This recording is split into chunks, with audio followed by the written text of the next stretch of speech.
You know that feeling, right? You're trying to capture a perfect moment in low light, you take the shot, and what you get back is, well, it's not the memory you were trying to save.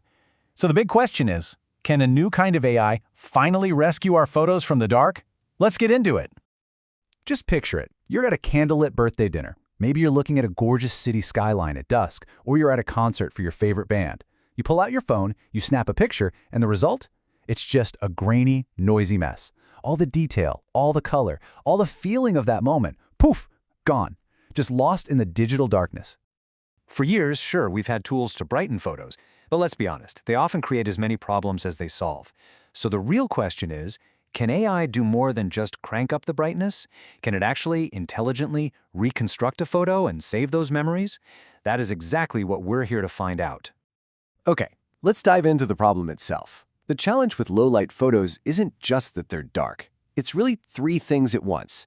First, poor visibility. I mean, you literally can't see what's going on.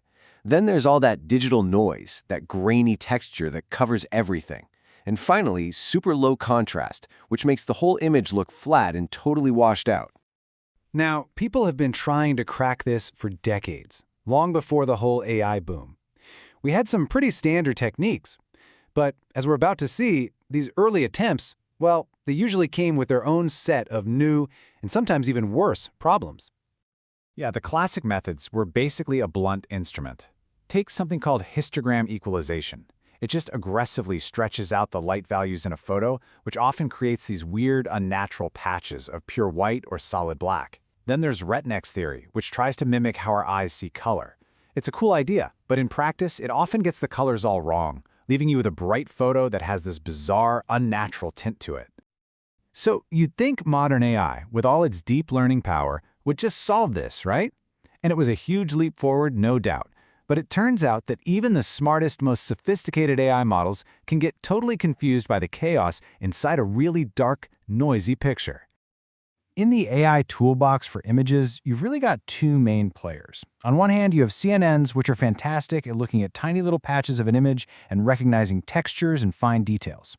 On the other hand, you have transformers, which are brilliant at seeing the whole scene at once, understanding how one side of the image relates to the other. The dream is to combine them, but that's where things start to get tricky.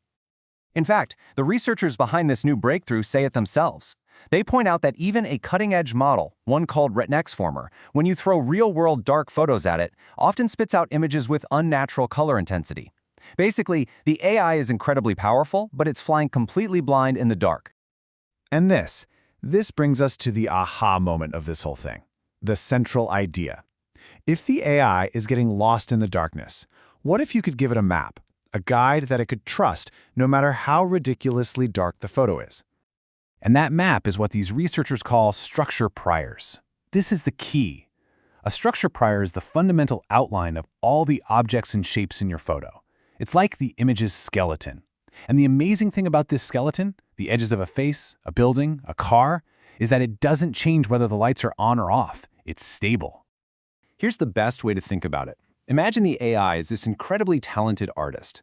If you just give it a dark, murky canvas, it has to guess where everything is. But a structure prior, that's like handing the artist a perfect, clean coloring book outline first. Now it knows exactly where the lines are, and it can focus all its talent on filling them in beautifully. So what these researchers did was develop a way to pull this structural map right out of the dark photo itself. And what they found was that whether the original image is dark or bright, that underlying edge map, the structure prior, is remarkably consistent. This gives the AI a totally reliable guide to follow. So how did they actually build an AI to use this guide?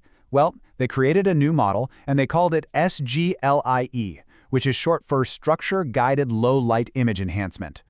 This is where it all comes together so beautifully. SG-LLIE uses a hybrid approach. It lets the CNNs do what they're amazing at, focusing on the little things like textures and fine patterns. And it lets the transformer do its job, understanding the big picture. But, and this is the absolute key, it forces the transformer to use that structural map as its guide so it never gets lost and starts making up those weird colors. So the whole process is actually pretty elegant. Step 1, take the dark photo and pull out that stable structure map, that coloring book outline. Step 2, give that map to the transformer part of the AI and say, here, this is your guide. No guessing. And then, step 3, the now fully informed AI goes to work, confidently brightening the scene while keeping all the important details and making sure the colors look natural and real. Okay, that's the theory. It sounds brilliant, right? But does this whole structure-guided idea actually work in the real world? Let's get into the results, because this is where it gets really, really exciting. So, the researchers entered their model into a huge global competition, the NTIRE Low Light Enhancement Challenge. And get this, against 27 other top teams from around the world, this new method took home second place overall. I mean, what an incredible achievement right out of the gate. But hold on, when you look closer at the numbers, something really fascinating pops out. Look at that PSNR score. That's just a technical way of measuring how close the enhanced photo is to a perfect, well-lit original. On that specific metric, their model actually scored the highest in the entire competition. That means they produced the most technically accurate images, period. Numbers are one thing, but the proof is in the pixels, right? The visual results are, frankly, stunning. Let's actually look at some side-by-side comparisons so you can see for yourself. Okay, on this first example, you can see exactly what we were talking about before. Look at the other top models. They do a decent job of brightening things up, but the colors are just a little off, a bit too saturated, kind of unnatural. But the SG-LLIE result, because it was guided by that structure map, just looks clean, balanced, and so much more natural. Now, this next example really shows off the detail preservation. On the left, another model brightens the image, but it kind of smooths everything over, losing all the fine textures. But now look at the result from the structure-guided model. You can see the texture on the walls, the little details in the fabric, all that information that was lost in the dark has been successfully brought back to life. So this is way more than just a cool science project. A breakthrough like this has real, tangible implications. What does it actually mean for the photos that you and I take every single day? So, what are the big takeaways here? Well, first, the best way to rescue a dark photo isn't just to guess, it's to find its skeleton first. Second, giving the AI that structural map to follow is the secret sauce to avoiding weird colors and blurry details. And finally, this hybrid approach has really just set a whole new standard for what we should expect from low-light photography. And that leaves us with one last thought to chew on. This isn't just about making our vacation photos look better. This is about teaching AI to see clearly in situations where humans can't. Think about self-driving cars navigating on a dark road, or medical scans finding tiny details in a low-contrast image. So the real question is, if we've just taught AI to see perfectly in the dark, what else that's invisible to us is it going to see next?